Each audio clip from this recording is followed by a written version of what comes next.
Okay, we're live. Hey guys. Hi, everyone. Hey Glassers. What's going on, everyone? We've got quite a few people on here from all over. And we're starting, it was starting at 3, right? Yes. Yeah. Okay. Well, I just wanted to say a thank you for everybody for joining us right now. We're really happy to give this webinar to everybody. One is a thank you just because we love glass people. And 2, because it's given us something that we feel like we can pay forward, and it's giving us something real positive to focus on. And 3, we want you to experience our webinars because we do them not on a real typical basis, but about once a month we'll do a webinar, and we wanted you all to see the experience and how fun it is. But I am Stephanie of Creative Paradise. I own Creative Paradise, and I want to extend a special thank you for all of you for your time and attention, and let you know that how much I appreciate all the business. And if you guys have used our molds, and if you haven't, I appreciate your future business. But I want to make sure that you're all safe and happy out there. And I'm going to be sharing something that makes me very happy and safe, and that is doing glass. And so we do have a poll that we'll present that you guys can fill out also. But before we go much further, Kelly is going to talk to you about some technical parts of what you might need to do to make your experience better. Yes, so for the best streaming experience, you want to make sure that the computer device or iPad or anything that you're on is the only thing in your area connected to Wi-Fi, so that you have the strongest Wi-Fi signal. I think that's how it works. It would be worth a try. So if your husband or your son or your daughter or anyone is in the same house as you and they're streaming something or downloading something, it may make the connection weak. So make sure you have the strongest possible connection. If there's a part where we do get kicked off, you can log back in. I think that it'll give you directions on how to do so. And also on this webinar jam, we have a feature that's called the panic button, and we can click it if the streaming isn't working very well. I'm just reading some comments here. Nothing on PC, but good on phone. Not really sure. Hopefully you can all see us and hear us fine. You can comment while you're watching the demos in the comment box, and I'll mark them as questions. Or if I'm demoing, Stephanie can mark them as questions. And when Jen is demoing, I'll mark them as questions. And then at the end of each demonstration, we'll go through the questions. I'll read them out and we'll be able to answer them. And if you're watching this as a replay, you can still ask questions. They'll just be emailed to us. Also, Stephanie and I have tutorials for our projects, and then Jen's ones will be sent out at a later date. But you can still email us and ask questions about any of the demonstrations you see. And I think that pretty much sums it up for now.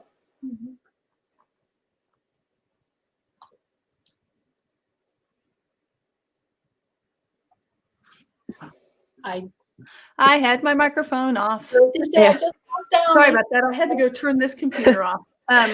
So Jen, I didn't know if before we got started the projects, if you wanted to share a word or two.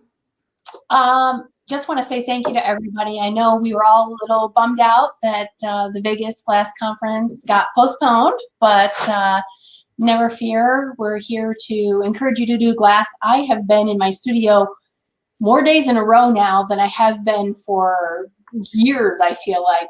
And that sounds crazy that I've been in my studio, I think 10 days, 11 days in a row, but I'm on the road a lot. So this has been a huge blessing for me. I have a ton of glass, so I am just making all kinds of things and doing some experimenting and having a pretty good time with glass right now. So doing all those things that I'm like, when I have my spare time, I'm going to do this. Well, I have spare time right now. So absolutely. Yeah. That's what I've been doing too. I've noticed that some people have said something about the Wi-Fi, and somebody suggested using the cellular data plan if you have, I think that's a good idea. I know that sometimes my cellular data is better than my Wi-Fi, and I have an unlimited plan. Also, somebody was asking where to buy the molds in the UK, and Creative Glass Guild is the place to go. And I also just read that someone has put us on their 65-inch TV. Whoa. I think that was Cheryl. That's cute. No, I think I'm going to put my camera down in preparation for the project. Okay. Okay. Okay, so Stephanie, you're going to go first with your Gecko, and then Jen is going to go after, and then I'm going to finish it up. Okay, so do you, Kelly and Jen, want to turn your microphones off while the camera's big, or are you going to keep them on to ask me questions? I think it's so safe to leave them on. Okay. I don't plan to do anything bad. Okay, guys, this is one of my favorite projects I've done. It's a mold that I like a lot, too. Let me reposition this camera. I moved it so that I could speak with you. This mold is one that we just recently released, and it's LF207 Gecko. And it's a lot of fun because you can make a gecko of any color. That's what's fun, I think, about geckos and frogs. You can have a lot of fun with them, but especially geckos. There are all kinds of wild colors. And so this one is one of the first ones I did. And I had a lot of fun with tiny glass balls. And I'll show you this. I told Kelly I'm going through my glass ball period. I just love to use these little glass balls instead of frit pieces. They're perfectly round. And so I've looked at a lot of frit in my days. And so I like the fact that the balls look like little party dots. So let me get this leg out of the way. There we go. Okay. And so the first step of this project is to make those little glass balls. One second here.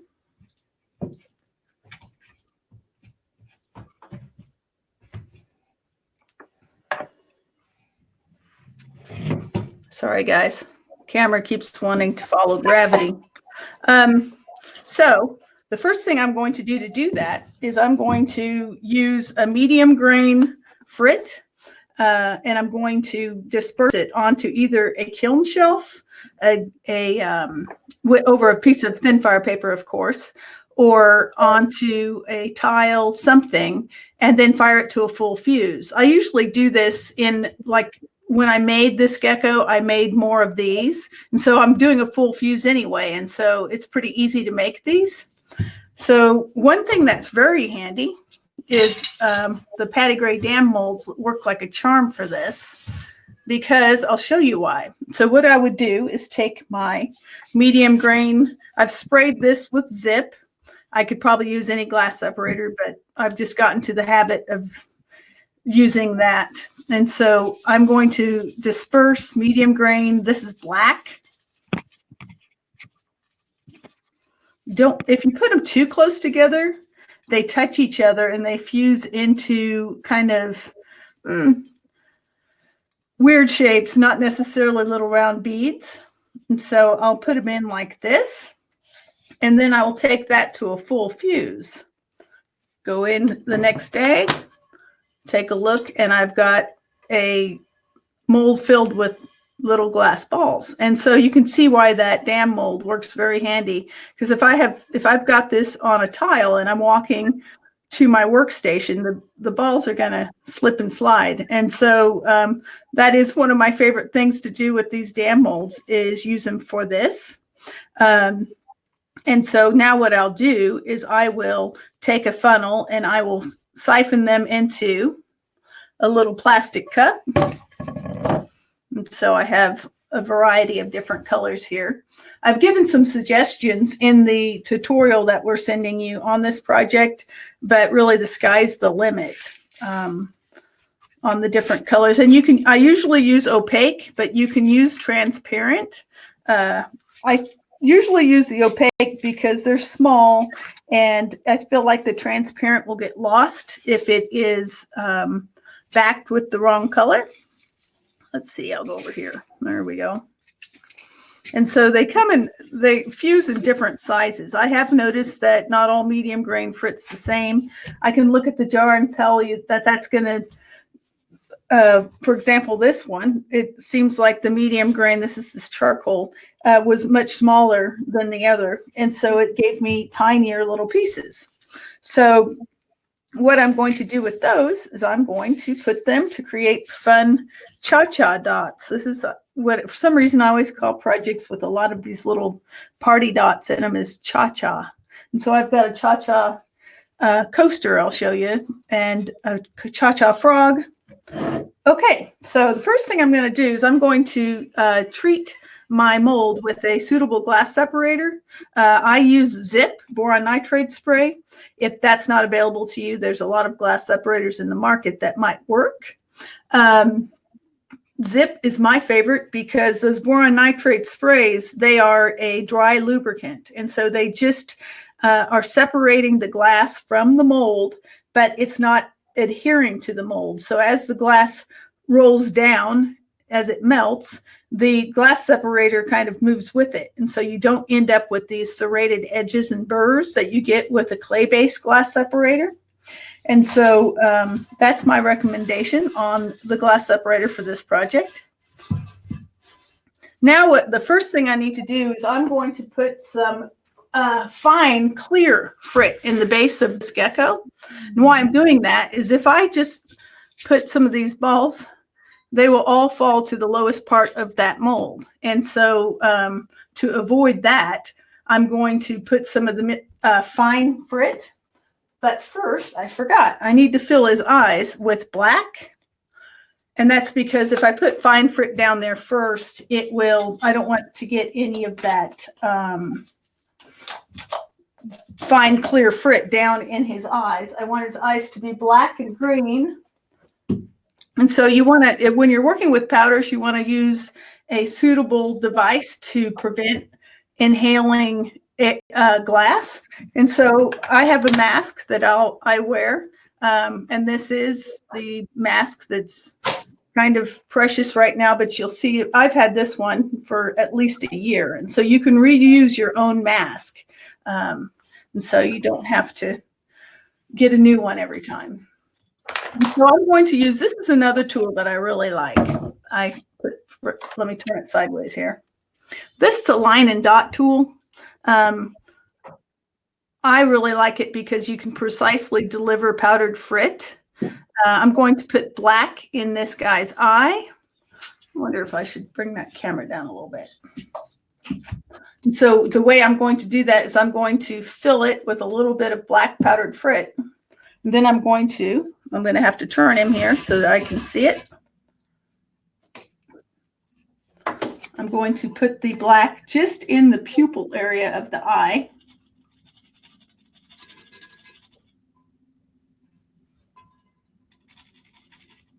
And you can see I got a little bit of frit outside of the pupil.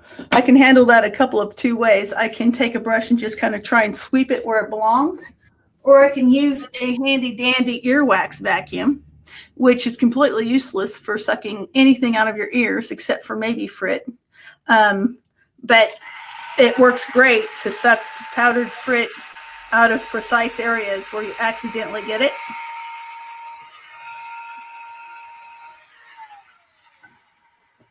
And you can find those earwax vacuums pretty readily on Amazon. Usually run you about $8. I personally, if I saw them, I'd go ahead and buy them because I keep waiting for people to figure out they don't work on ears.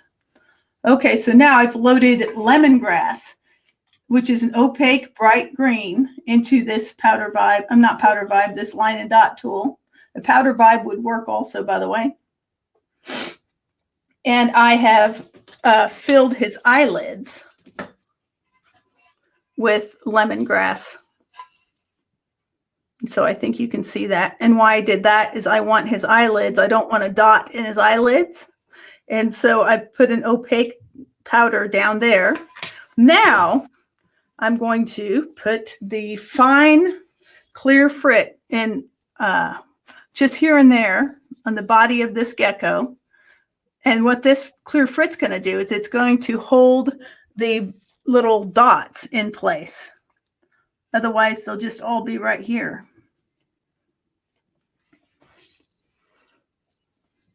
I could have used a color, but I don't. The clear just works great. You won't even know it's there, and it's doing its job. We discovered this first when we made little ladybugs to figure out how to get their black spots to stay in space. Okay, so I've just put a skim coat of clear fine frit, and now I'm going to pick my different little party dots and put them here and there in my gecko.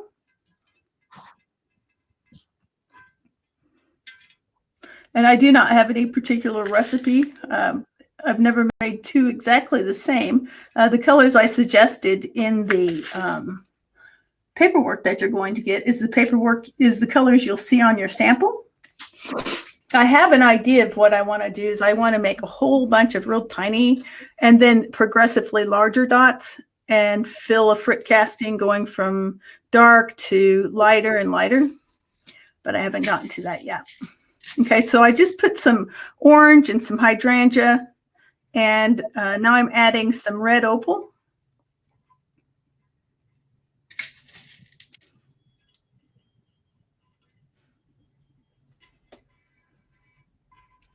I did do, you can make larger dots by cutting a 1/2 inch square of sheet glass and just taking that to a full fuse, and that'll give you a larger dot.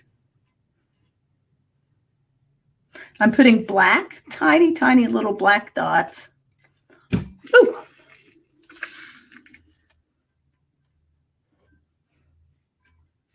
Okay, I think he's probably cha-cha enough, maybe. Sweep them around. Don't touch that bottom of your mold too much after you've got the glass separator on it, because it's possible that you will pull that glass separator up into the glass, and you don't want to do that. I just felt like I needed a little bit of green. Stephanie, do you want some questions? Sure. Now? Okay. Sure. Karen asked how large the mold is for the gecko, and I actually have that here. The mold size is 6 by 11, and then the casting is 4.5 by 9.5. Okay, so the next question was, I think it was on the frit cast balls. How long do you hold for on full? You don't have to, especially if you're just doing them by themselves. I've got a little bitty vitrograph kiln that I use. I told it to go up as fast as possible to 1480 with no hold. And I didn't even anneal it because these are so tiny that, it can be a pretty straightforward fusing schedule. Just go up fast and hot. If you are fusing something anyway, any full fuse schedule you've got a project in, just put your frit in that mold somewhere, in that kiln somewhere, and they will turn into these little tiny beads. Do you spray your mold every time? I typically do. And so what I'll do is I spray it the very best the first time I use it. And then the next time I want to use it, I will take my air compressor and kind of blow off some of the, built up loose boron nitrate. And then I'll just kind of hit it real fast. And so, yeah. Okay. And the reason I do that is the worst thing that can happen is your glass separator fails. And so I'd rather have a little bit too much buildup than not enough glass separator. Where do you get your line and dot tool? I got this one from D&L, but I think it's a pretty typical. I imagine most glass separators carry something of this size, like this. And I think maybe it's more for enamels, but I'm not 100% sure. I stumbled across it, and it is my favorite thing to use with that. Like I said, the powder vibes would work too, or even a pipette. It's just not quite as easy as that is. Okay. So now is there more? Yeah. Yura would like to know, where did it go?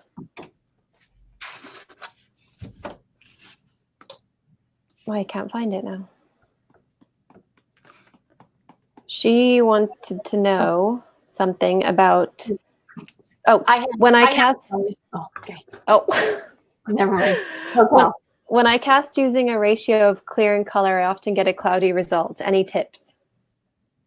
Huh. A cloudy result or it's not super shiny result? Because if you're talking about the downside, the glass that in this particular project, what's down in the mold is going to be up in the casting. And so as it comes out of the mold, it's not going to be as shiny as the other side of the glass.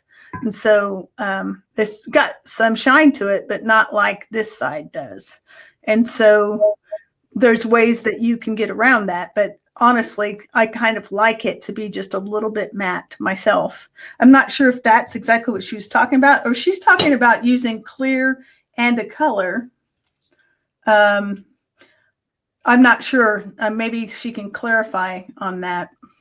So now what I'm going to do is I'm going to take my powder sifter, and this I have seen in the enamel world a lot. This is a medium-sized powdered sifter, and I filled it with blue opal powder.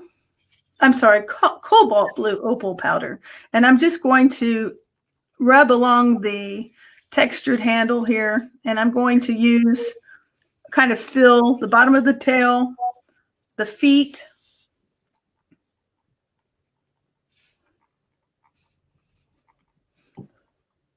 top of his face, and into the back of the head a little bit.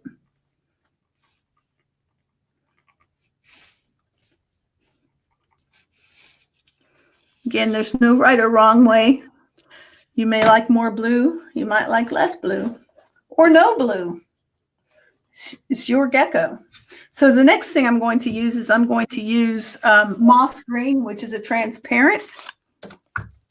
I do have a little story about this project. When I first did this, I had this mold to test. So most all the glass that I personally do is me testing molds here at Creative Paradise. Our sculptors will give me a mold and they'll ask me, will this thing work?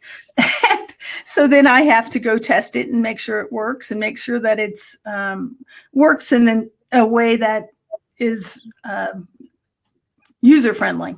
And so when I first did this one, I was actually out of green glass. The only green glass I had in anything larger than powder was Celadon, which I thought was kind of not my favorite color for a bright party gecko. And so that's why I ended up putting powders in the bottom of this, is because I wanted to color the Celadon. And so there you go. And so moss green is a transparent. I'm going to use a little bit of it around the tail. Stephanie, everybody's asking if that's powder frit, and I'm just want to let them know it is. Yes, it is powdered frit. Otherwise, it wouldn't be coming through this.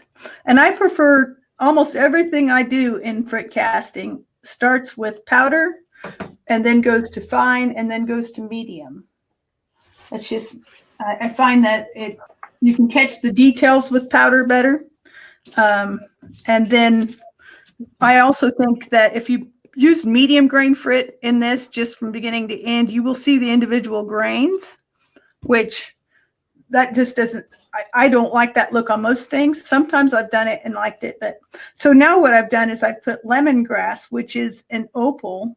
It's a bright green opal. And I'm going to add a little bit more of that along where the moss was.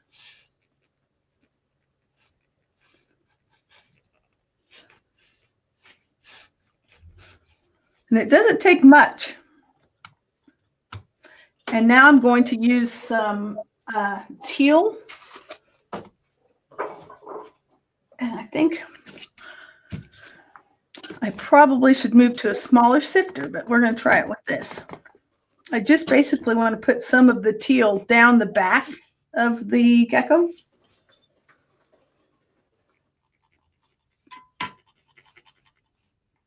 Into the legs.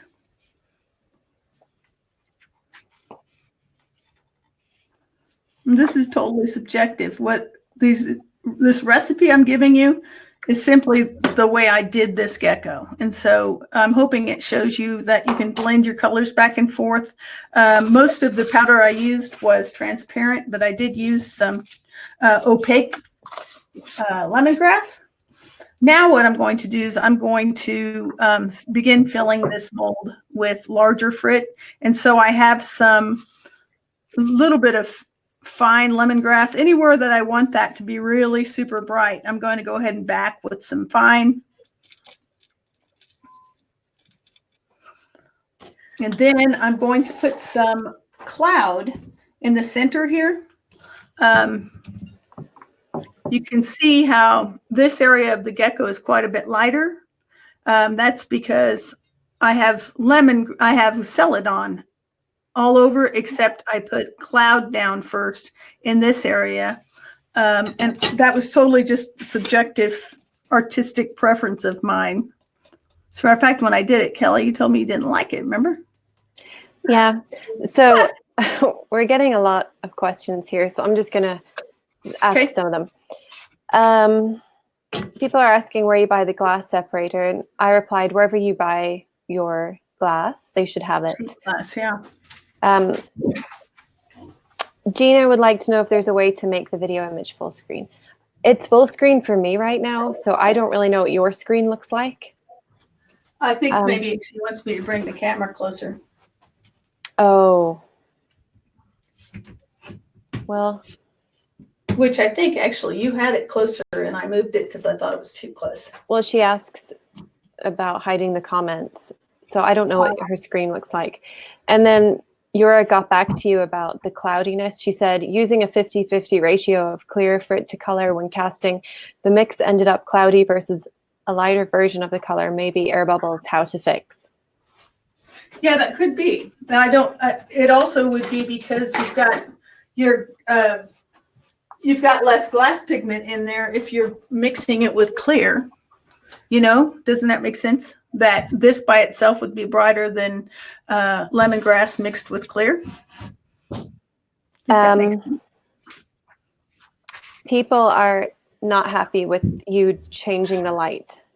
Okay, they want me to go change it back to where it was? No, you just made, yeah, you changed it, made it dark. They did not like that. Okay, so it's okay now? Yeah, I think there's a lag though between the comments and what you're doing. Okay. Sorry, there's a lot of comments, Stephanie, and they keep coming in and going down. So just bear with me a sec. No worries. Are these frit colors available in 90? No, I do have a 90 Gecko that I can show you, but the colors I'm using today are 96. Okay. I'm pretty sure this was a 90. And then have we shipped these new molds to the wholesalers yet? Yes. We have. Web orders are currently getting filled next. And so I'll go ahead and continue on here. So I put the cloud opal in this part of the Gecko. Now I'm just going to cover the bottom area with celadon. And I like to put enough celadon so that any raised areas at the bottom of the mold are covered. What I mean by that is if you can see, I mentioned that too, because some of our molds have, like a butterfly will have a line where the wings begins and ends. You want to make sure to have that covered or it's just going to be clear. So I'm going to put enough celadon in the bottom of this mold so that I feel comfortable that that all of the bottom of the mold has opaque glass in it, because that's what I want for this particular project. I've done this project with transparent glass, but I find if you're trying to do opaque project and you end up with an area that doesn't have glass in it, it just looks like a mistake. And so I've just filled this basically with probably a little bit less than a ½ inch of this fine celadon. And celadon's an opal, and this is the fine grain. I could probably use medium grain at this point, and I will change to that when I fill the mold with the clear. So now I'm going to move to medium grain clear, and I'm going to fill it with, let's see. You want to make sure that you've got 225 grams of frit in this mold to a full fuse to make sure it fills. And so a lot of you have done frit casting, so you know what that means, but glass wants to be 6 millimeters thick when it's at a full fuse. And so if I don't put enough glass in this mold, what's going to happen is the glass is going to shrivel and not fill up the base of the mold. And so I want to make sure that I've got at least the equivalent of 6 millimeters of glass in here. How do you know how much that is? Well, we tell you. I use a mold and I do not typically weigh. And most of the time I nail it pretty good, but sometimes it'll shrivel. And so I weigh it then, and then I know I need to weigh it and come up with the actual fill weight to tell all of you guys. I just want to let everybody know as well that I have been sharing in the file section the tutorial that goes with this, and it has the fill weight in it and all these colors. And the firing schedule and the whole schmeal. Everything I've said, basically. Barbara just asked, how do you know that it's 225 grams if you are adding it by piecemeal? Okay, this is how you do that. This is how I do it anyway. Everybody has their own way of doing this. But what I do is, if I was wanting to know exactly how much was in this mold as I'm going along, before I put any glass in the mold, I weigh it empty. And then I do all of my powder work, all of my fine work, and then I move that mold to that scale and weigh it. And I put it on there, and then I add how much the fill weight was to how much the mold was empty, and keep going until that scale tells me the mold weight and the glass weight is the same as the mold empty plus 225 grams. Does that make sense? Because most of this project is actually medium grain clear. And I do that a lot of times because I stock clear and bigger bulk, because you can, frit's cheaper when you buy it in bulk. And so I stock more clear, and I don't want to use all of my precious cloud. This might be all the cloud I have. And so I hope that makes sense. So now I've filled this mold with what I am going to guess is very close to 225 grams. And I know that because I've done a few of them. And so it's kind of just, I kind of know at this point. Now what I'm going to do so that we can hang it from a wall is we're going to take 16 or 18 gauge bare copper wire. And that's bare, B-A-R-E, as in it doesn't have any clothes on. It doesn't have any plastic coating. And so I'm going to bend it into a U shape. And then I'm going to kind of bend it down so it's like this. And then I'm just going to put the ends of that wire in the clear frit and lean the edge of the wire against the mold so that this wire doesn't accidentally fall into the glass and not be a hook anymore. And so I just randomly put it in, sometimes the head and then the side. And the reason I have two is because if I want this to hang anywhere but just straight up and down, I'm going to need 2 anchor points to hang it by. So then I will take this mold, put it in a kiln, and fire it to a full fuse. And so you use your favorite full fuse is what I'd tell you to do, because your kiln is your kiln. And if you've used it quite a bit, you know what a full fuse is in your kiln. But if you want a suggested schedule, in our tutorial, we have one. And it includes a little bit of a bubble squeeze on a project like this where you've got the opaque glass is facing up. But you can't really tell if it has bubbles anyway. But I always like to put a bubble squeeze in just because it's a good practice. So now I'm going to fire that, and it's going to come out and be... Are you going to brush that excess powder off? I should probably brush it into the glass, because if I don't, it probably won't stick to this because I sprayed the mold, and I'm sure that got sprayed too. But what is cloud used for? I always use clear. Wouldn't it make something cloudy? Nancy asks. I shouldn't even mention cloud. I put cloud down in the center of this gecko because I wanted that area to be lighter. And so that's what you see there is the cloud. The rest of everything you see is the bat is celadon in behind cobalt blue, lemongrass and moss, and teal blue. Does that make sense? Kathy is concerned. She thought the mold should look full. Well, this mold is pretty dang deep. And if I filled it all the way, I would have a really thick gecko. He's really not that thick, but it did fill the mold. And so what's kind of cool too is there's a little bit of a shape to this casting. He actually looks like he's crawling up a wall. His legs kind of come down a little bit. And so go ahead and weigh, if you feel uncomfortable, weigh your mold before and after and make sure it's holding at least 225 grams of frit. So, all right. So maybe what we should do now, Kelly, is get started with Jen. And then what we can do is at the end, we can come back and address more questions.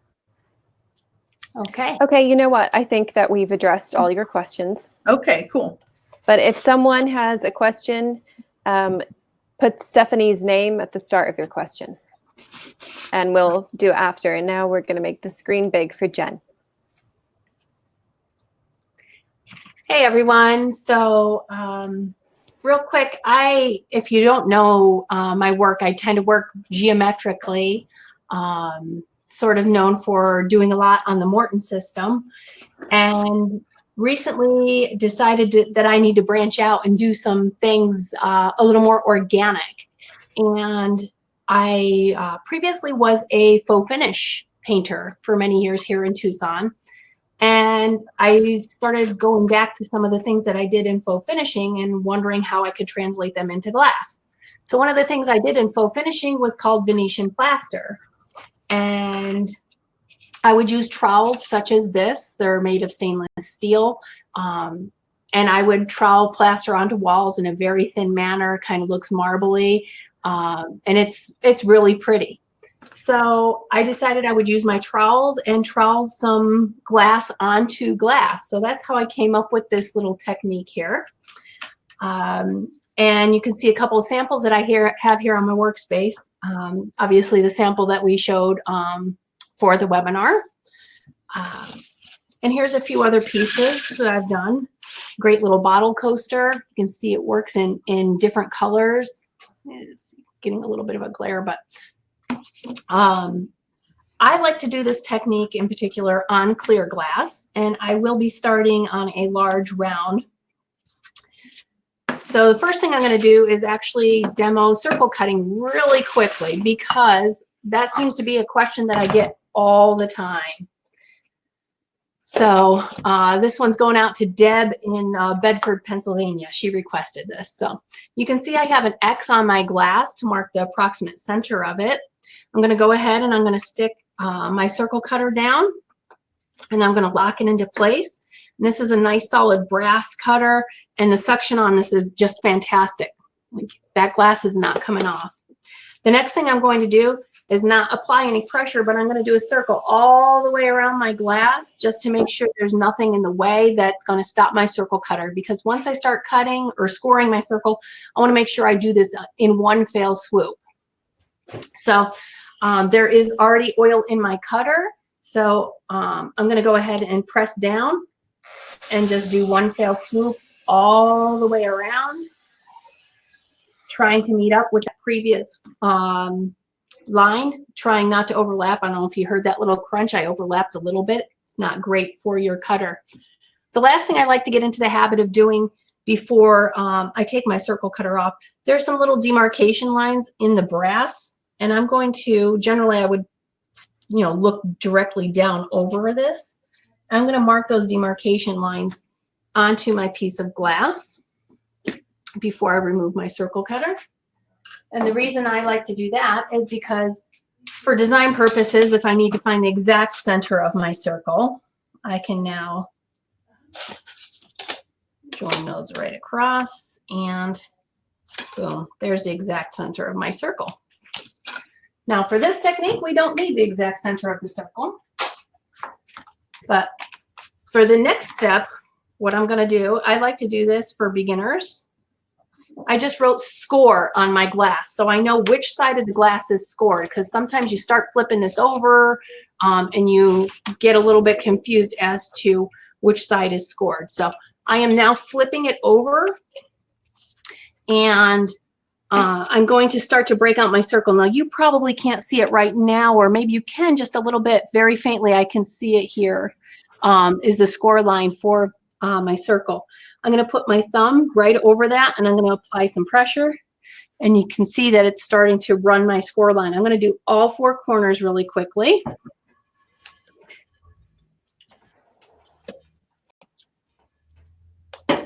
Okay, sometimes you'll hear a little pop on the glass itself, and now I'm just going to run it around to the cardinal points. I always want to start where there's more glass rather than on my 4 cardinal points where there's less, because the glass will be a little bit stronger along those corners.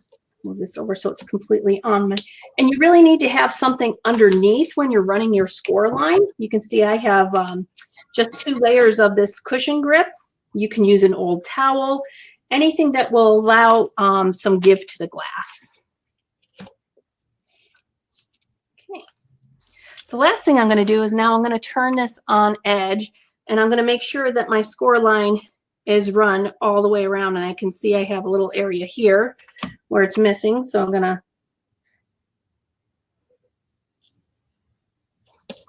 because if you run your relief lines and you go to break out your circle, it will break right through it. So now I can just take my standard cutter and run my relief lines.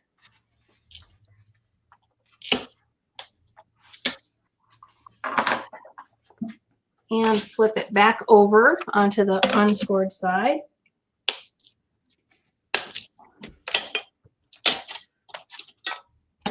And here we have our perfect little circle. So a good circle cutter is definitely worth the investment. I've had my particular circle cutter that I was just demoing with. I've probably had that 10+ years. I have not had to replace the cutting wheel on it yet. I do this full time, so I cut a lot of circles. So, okay, so I cut it on colored glass so you could see it on the video, but for demo purposes and for this particular technique, I really like to work on clear glass. Reason being, a lot of times it's really hard to know exactly the look that you're going to get after it's fired. So this is a single layer of standard 3mm glass, and I've done 3 colors on here. And I work on clear, and I like to work like this, and I like to fire it so I can see the true identity of these colors when they're done. So what I can do before I full fuse it on, I can see if I want to put it on, you know, an alpine blue versus terracotta. Like, you can get so many different looks. Pastel green, it looks really cool on. So I kind of like this look here. I'm kind of digging this. It's very sort of Sedona-like, you know, which... Jen, you have a few questions? Sure. Okay. How did you make the X at the very start? I just used a ruler, did corner to corner to find the center of the glass. Okay. Erin says, I have arthritis in my thumbs. I saw a video where the guy used the rounded top side of his pistol grip cutter to push down on the glass. You can do that. I don't like to sort of like, I like to have touch to it. You could use even just sort of the palm here, the fleshy part, or even this part of your hand to press on that to run that score. I think sometimes when you're using a tool, you can't always feel the amount of pressure that you're putting, and it doesn't require a lot of pressure. So, okay. Joe says, my suction cup loses its grip. Any way to clean or renew it? Okay. 10 to 1. I'm just guessing Joe uses maybe Bullseye or Yakagani or one of the other more the hand rolled glasses. So something you can do, and I keep a little bottle of some soapy water in a spray bottle next to my workstation, because sometimes when I'm working with those types of glasses, I'll just put a few squirts on my glass. Doesn't require a lot.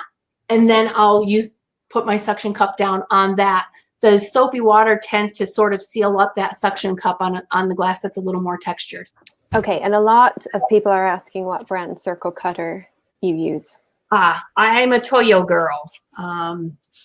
I really prefer the Toyo brand. The cutting head of it here is all brass. This is all brass. It's super heavy duty. Like I said, I've had this for over 10 years. I'm in Tucson, Arizona, and my studio is in my garage. So it's hot here.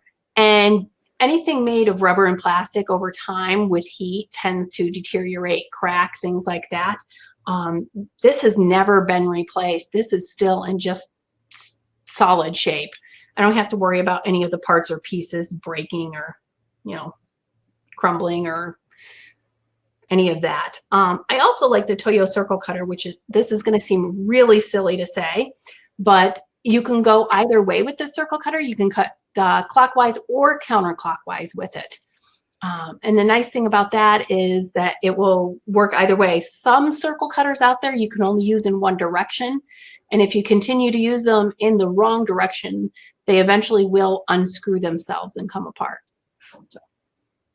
Okay, I think that answers everything. There was another question about suction on the circle cutter losing grip, but I think, I guess Cheryl asks, is there a replacement that she can purchase for that? For the suction cup? Yeah. I believe that you can. Cheryl, if you maybe private message me, I will find that information out for you. It is such a rare thing that it would have to be replaced. So private message me and I'll get you set up and see what we can find out for you. I'm guessing, and this is just a guess, that is probably going to be around $60 or so to replace. It would probably be that whole suction cup head. I could be completely off base. So private message me and I'll get you set up. Okay, Jen, I think there's another question here for you real quick. They've addressed it to Stephanie, but I think it's for you. How do you find the score line on a circle on opaque glass? So if I were working on opaque glass, and pardon my delightful artwork here. So if this is my squirt line, and I need to see the other side of it, what I will do is I will clean my glass because my circle cutter has oil in it. But then what I would do is go back with my Sharpie on the scored side and I will put some registration marks.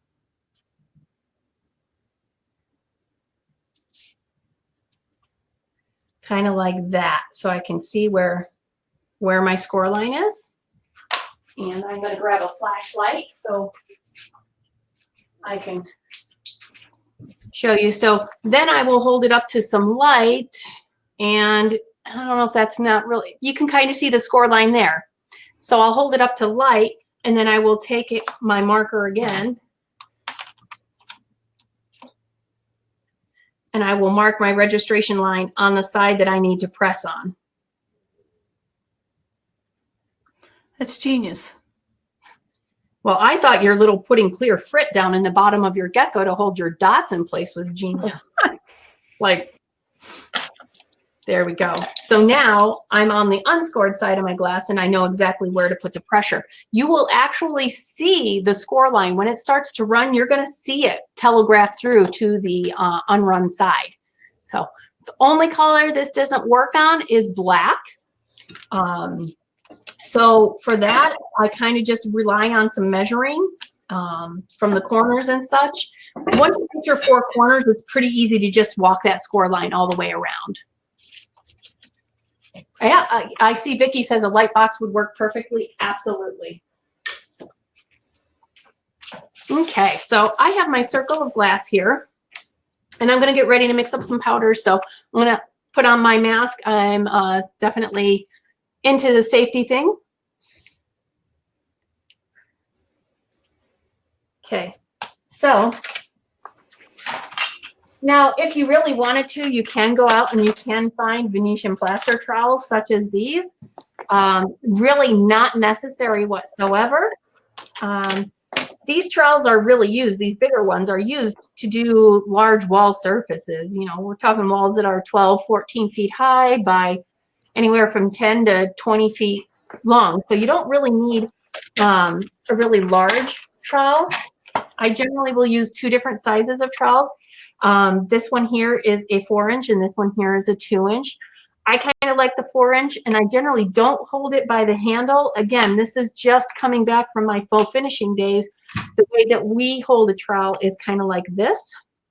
And you'll also notice that the trowel has kind of a little bit of a beveled edge and then a sharp flat edge. I don't know if that's really telegraphing through very well, but I tend to use the beveled edge with the powders. You can also find little trowels like this. These basic straight trowels will be found in the paint department at Home Depot, Lowe's, wherever you do your home improvement, Ace Hardware. These trowels like this can give you some really neat looks. As you can see, I use the triangular trowel on this piece here. And on this piece here, I used a square trowel. And in person, you can really see, and I'll try to post a picture where it can show you. The squared off edges look kind of neat. And when you do multiple layers, you'll get more intense colors. So these trowels, though, you'll find in the flooring section. They're for applying flooring adhesive, if I'm correct with that. So here's a piece that I started. I'm going to show you step one, but I started one 2 days ago with multiple colors on here. And it doesn't look like there's a huge color variation between what I'm using. I started out with Payne's Gray Opal, and then I did some Celadon Opal, Lilac Opal, and then my last color will be Hydrangea Opal. So I'm going to start off with some Payne's Gray. Hey, Jen, are your tools metal or plastic? Mine are plastic. Okay. So I'm just going to sprinkle a little bit of the Payne's Gray Opal into here. And I'm just using a little silicone baking cup. And now to mix, at first when I started to goof around with this technique, I was using aloe gel to mix. But one of the problems I was having, and you'll see when I demonstrate on this last color here, is that it doesn't dry firm. So it will dry, but if I would hit it, a piece of it would kind of knock off, which I didn't want. So I kind of went searching around for the right product for this, and I found this product here called Fusing Solution. And it's overglaze and glue, but it works really good for this particular technique. And I'm just going to put in, I don't know, like a healthy tablespoon in here. Jen, what grain of frit is that? I'm using powdered frit. And I just wanted to let everyone know that there will be a PDF tutorial for this particular project that we'll email out this week. Whatever Jen wants to. I just didn't even think to put one together. I got kind of focused on doing these projects. I'm going to add just a little bit more glue. And Fusing Solution, I got that from Fusion headquarters up in Oregon. So that's where I got that product from. I actually first got it and started using it as a DVIT product. And then hadn't even thought about using it for this. So right now, this is a fairly thick paste. Could you repeat the name of the solution? It's called Fusing Solution. Okay. So this is a little too dry, but I don't need to add more glue at this point. I just use a spray bottle. That's my alcohol. Okay, spray bottle. This is just plain water in here. So I'm going to just spray. There we go. And I guess the consistency I'm looking for in this would be sort of peanut butter, not quite that thick, maybe a little thinner than peanut butter. And sometimes when you're working with especially powdered frit, it's really hard to tell exactly what you're going to end up with. I've been working with glass for quite a long time. So I kind of know what to expect, but if you don't know what to expect, get your colors out in sheet glass form. So this is the color I'm actually working with now, the Payne's Gray Opal, Celadon, Hydrangea, and Lilac. So this is the color palette that we're gonna have on these two pieces. Hey, Jen, you've got a lot of questions. Some people would like to know, would Vitrogel work? Would liquid stringer work? Would glass tack work?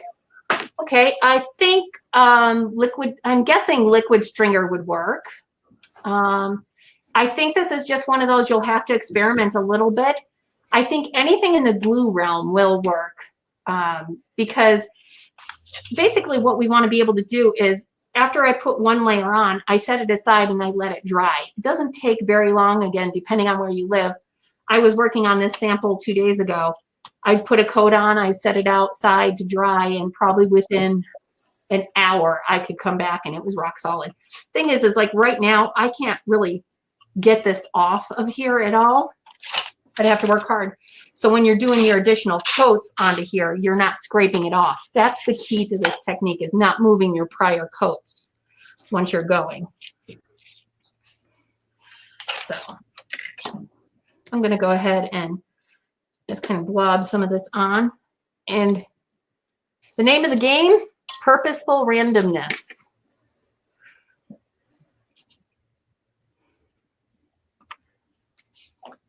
So see how it kind of sometimes slides on the glass a little bit? It's perfectly all right. I want to fill in some of the space, not necessarily all of it.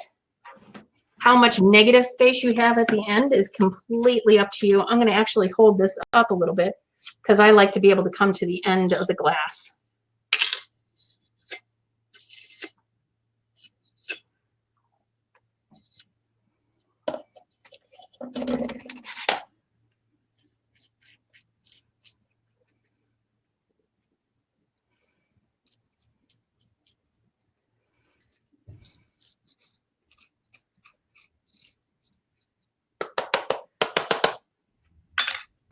The other thing I like about this is it's kind of using up, I have a lot of glass powders that kind of like just need to do something with them.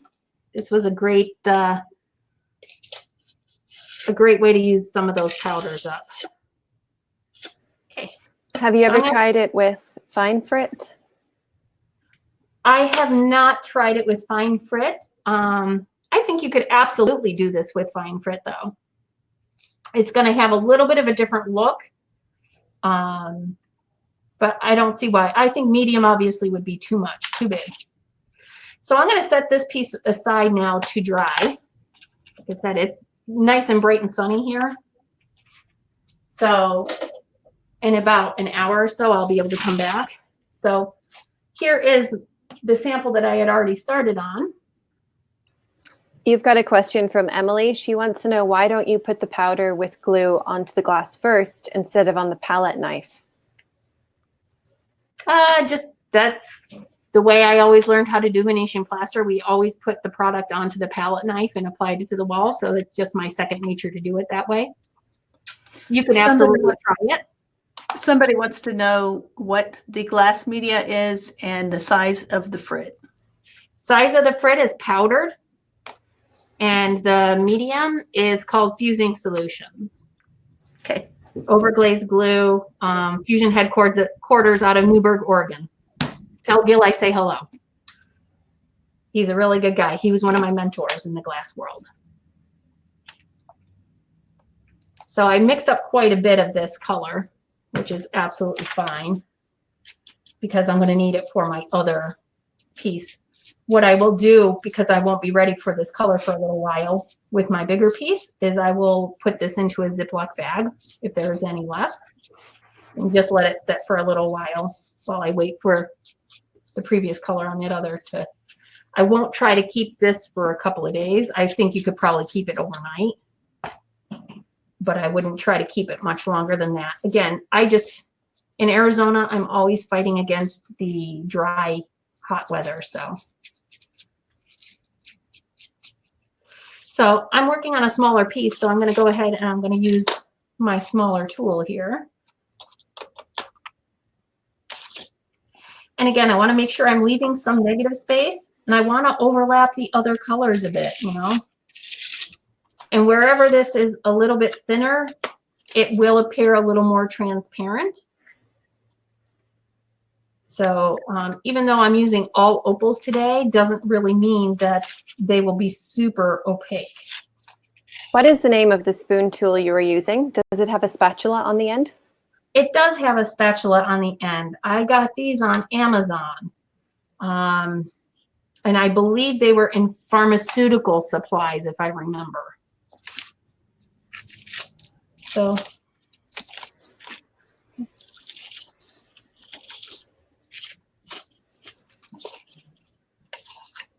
I think that's about all I'm going to do on that last color there.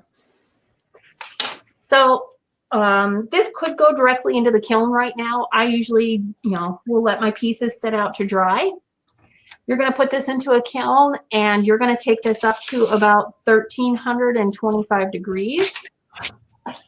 You can hold it for about 5 minutes. That's about as long as you need. And when it comes out, you'll be able to then see the true colors of the items that you put on there, but your glass will still be the exact same size. And again, I like to do it on clear. That way I can then use my base glass as another color to this. You can, if you know what you want, you can absolutely, I could take this piece of glass and I could cut the correct size of this Easter green, or I'm sorry, pastel green. It used to be called Easter. And I could cut this to the correct size, and I can just go to a full fuse, which is what I did on this piece here. So if you're, confident in your color choices, you don't have to, but I really do like to do this because being able to switch that background color can really make a big difference.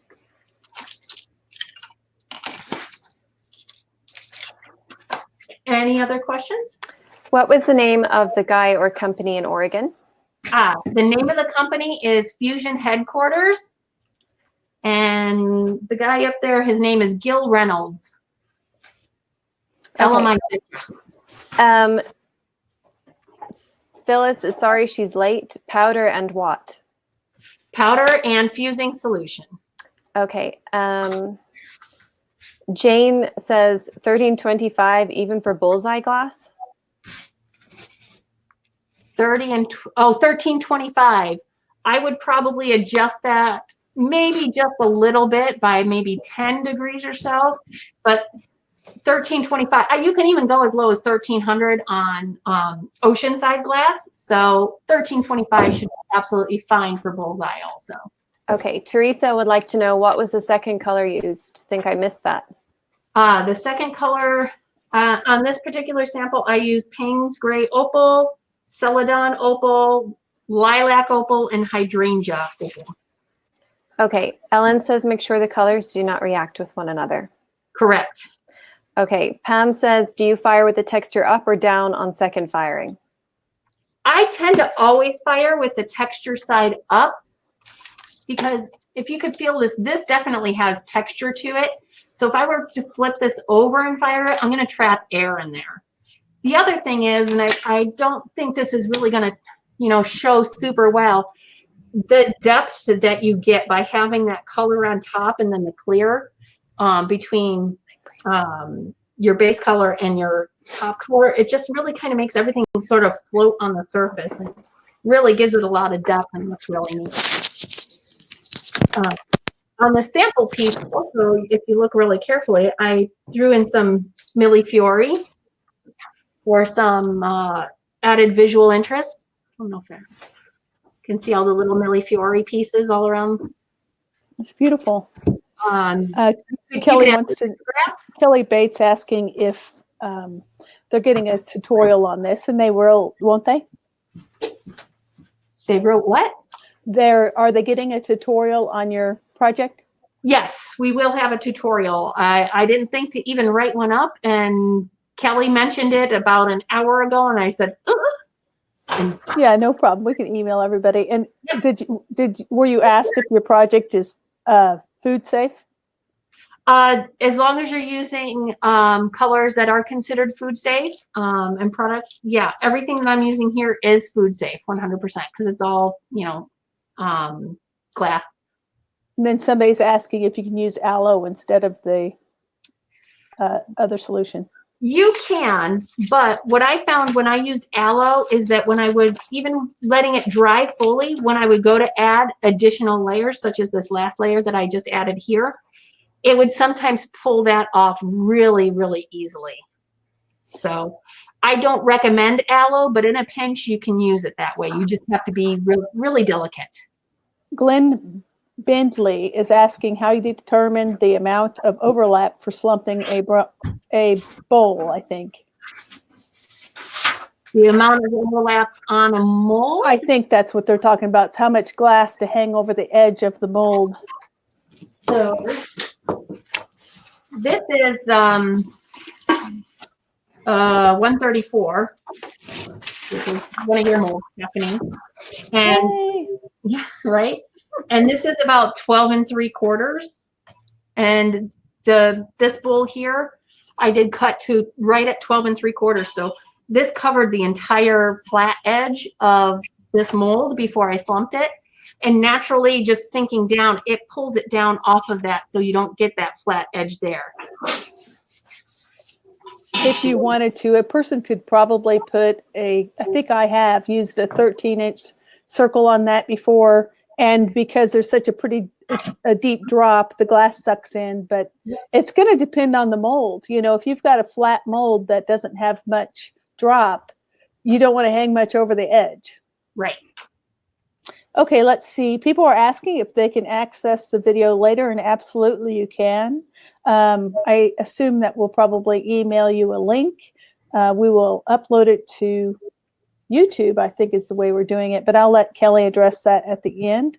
What do you add when you add your powder glass clear piece to your base piece? Is it texture? You already answered texture up or texture down, right?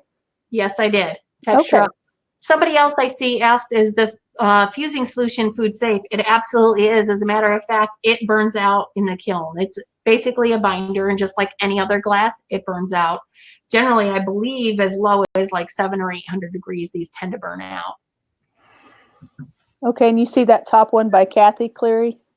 When you add your powder glass clear piece to your base piece, is it texture up or down?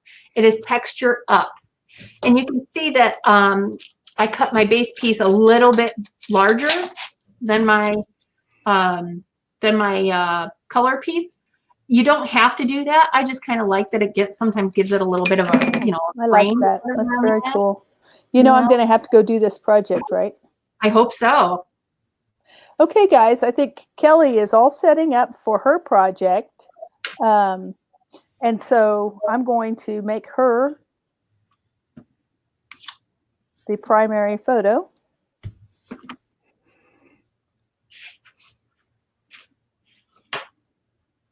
There you go, Kelly.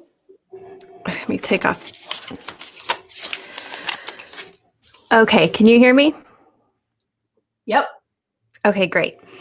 Okay, so I noticed we're actually gone over the 60 minutes, which works great for me because my project I don't think it's going to take as long as Stephanie and Jen's. So if you're in our group Fusers of CPI on Facebook, you may have noticed Stephanie said in our last live video that we used to here at Creative Paradise make bracelet kits to make bracelets. And a lot of people wanted to know how you made them and all that kind of stuff. So I thought, you know what, for this project, I'll do something pretty simple and easy. And I knew that Stephanie's project and Jen's would probably be kind of long. So I picked something quite easy and short and simple to do. So I made this bracelet. And Stephanie, if you could share that file for the tutorial for it. Where's my camera? So this bracelet is, it looks darker than what it actually is, but it's pale purple glass with clear. And then we have these sweet little heart squares of dichroic glass from Coatings by Sandberg. And I use them on every second one. And then we've got some, oh, I can't get under that camera. We've got some beads here that go in between each one. And it's just a sweet little bracelet you could make for your granddaughter or your daughter, or just something fun. So I'll show you how I made it. So you'll need pale purple or clear, and all this glass is COE 96. So Hey, first Kelly, of all, yeah. can you put your hand underneath by your project? The camera focused wrong. Okay, I'll be right there.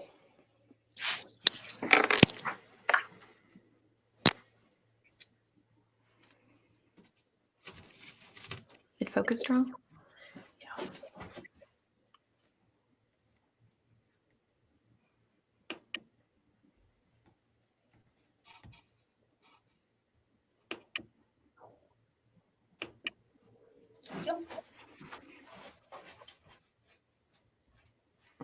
Okay, so you'll need to cut 14 of these. They're 7/8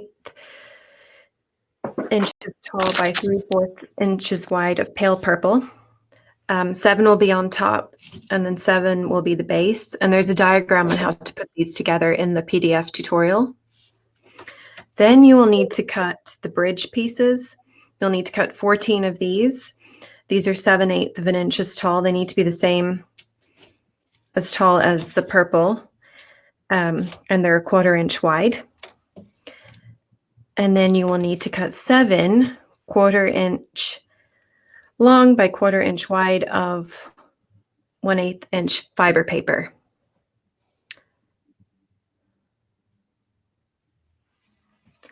No, our Facebook group is Fusers of CPI.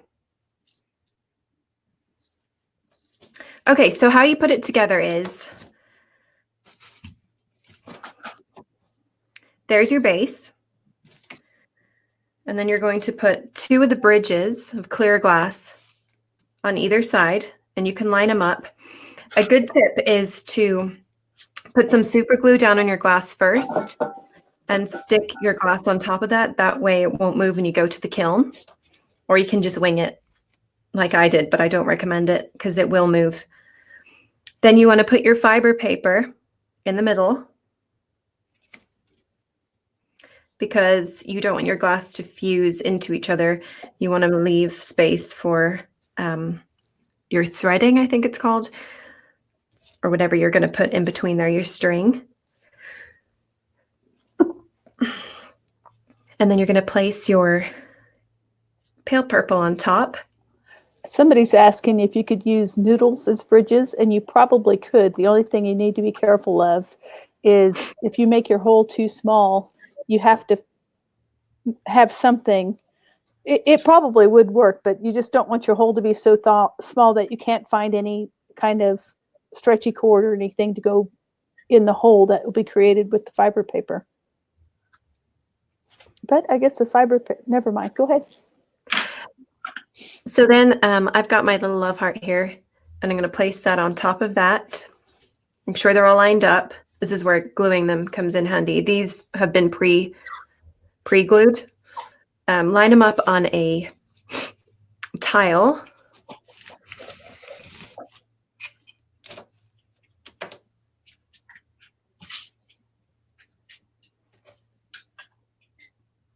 And I put a heart on every second one, but you can put whatever you want on the top of them.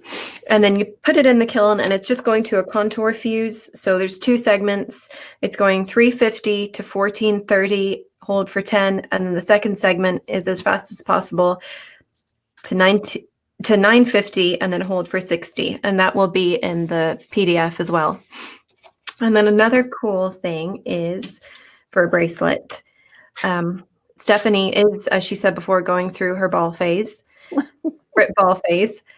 And so she thought it would be a cool idea to put some balls on top of each one, and that would be cool on your wrist like that. So I was going to show you how to do that because it's pretty fun to watch. Kelly, somebody's asking if your dichro, your hearts are face up or face down. I think I did them face down. Didn't I? Yes. Yeah. Because you wanted them glossy. Yes.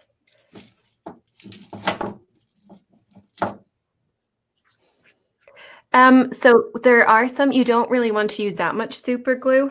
There are other things you can use like glass tack. And I'm going to show you on the clear. I'm going to do these balls here. Somebody's asking if your glass is 2 millimeter, and it's 3 millimeter. Sorry. Okay, so I'm just going to put some glass tack on here.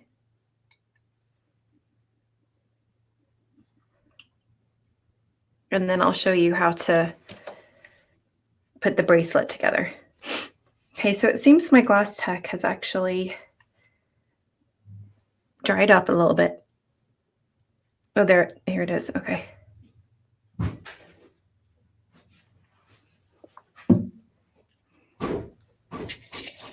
Jane Kinroy is asking if you're using 90 instead of 96, how would you adjust the temperature? And I'd like to say something about that real quick, because this project is a contour fuse, and the schedule that's in that file is a contour fuse for 96 in my kiln. And so if you know you're 90, you should adjust the firing schedules. You don't want it to be a real hard full fuse, because where the fiber paper is, it'll tuck in.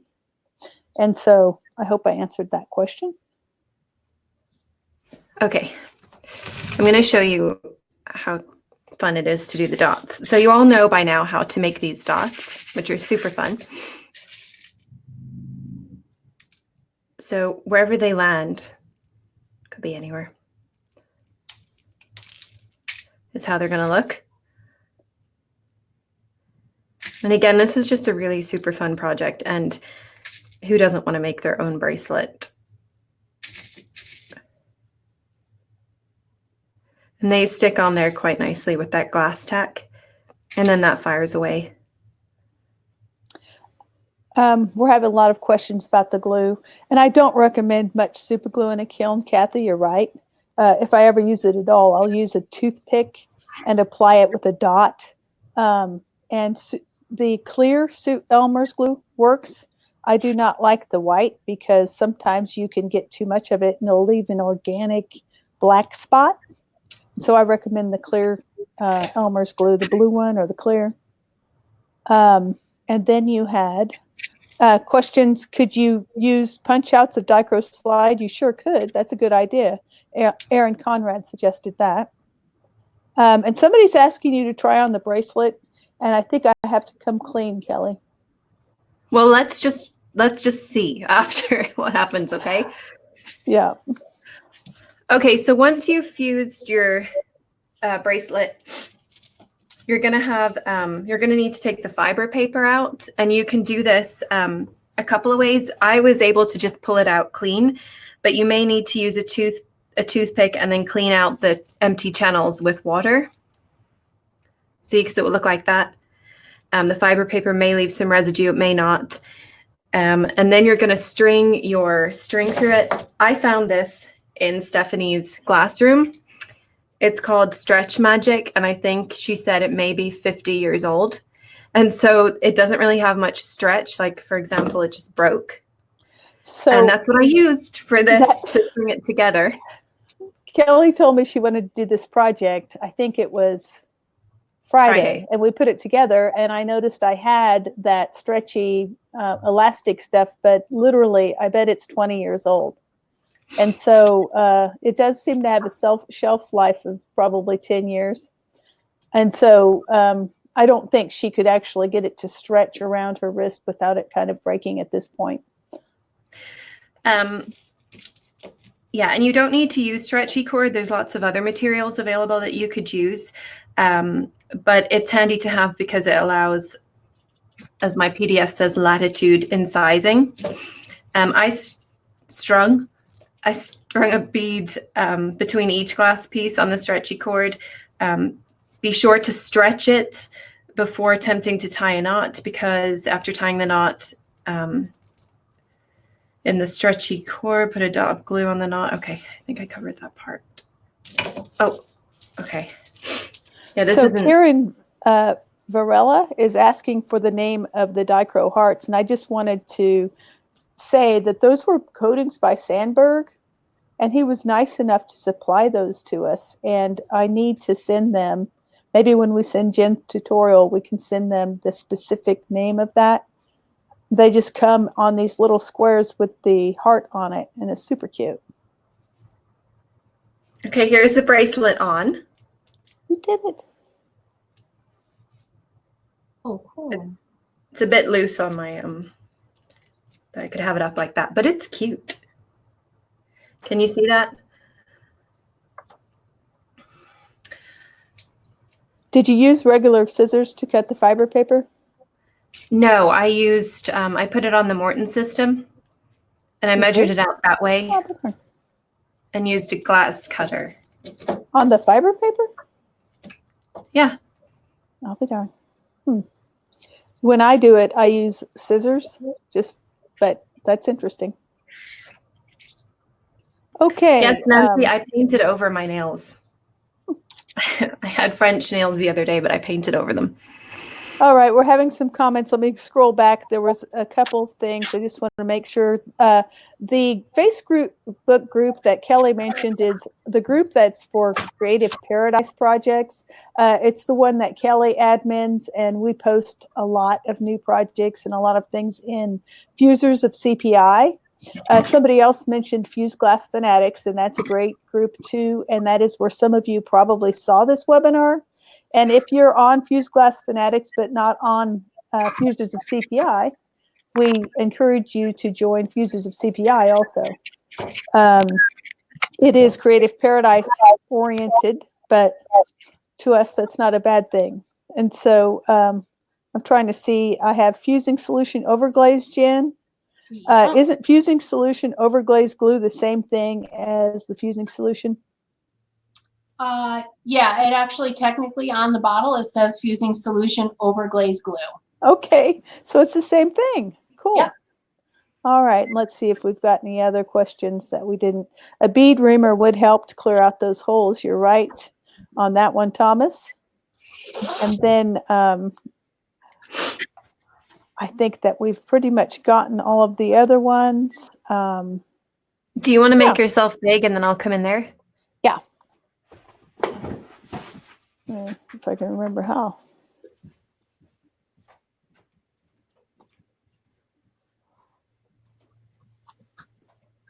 Oops, I made Jen small. I didn't mean to do that. It's okay.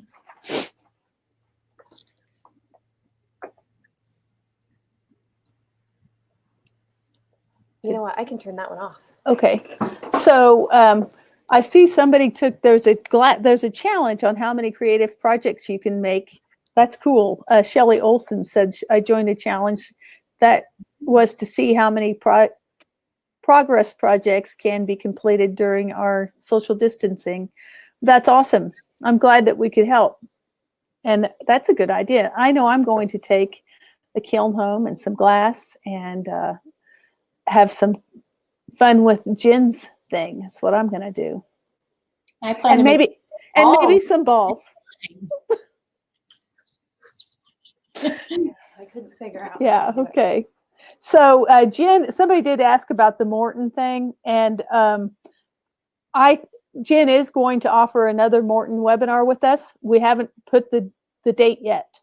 And so today's was just a free webinar that we were giving to just reach out to you guys, give you some different things to look at and think about. And we will still be doing some live feeds in Fusers of CPI, but Jen's Morton webinar, we're going to schedule, and we'll tell you guys about that as soon as we have it scheduled. Right? Yeah. Mm-hmm. Okay. Well, wherever you are in the world, I hope you're safe, and I hope you get to fusing. That's what I hope. Get in there and start losing your tensions just by being creative. That's what works for me. Yeah. Thanks, Jen, for being here. And thanks, Stephanie, for helping me with my project. Absolutely. Anytime. Thank you for having me. I'm lucky to have you here to help me. One last Here, thing. Jen. With everything just going on and all the craziness, look for the good. You're going to find it. There's a lot of good out there right now.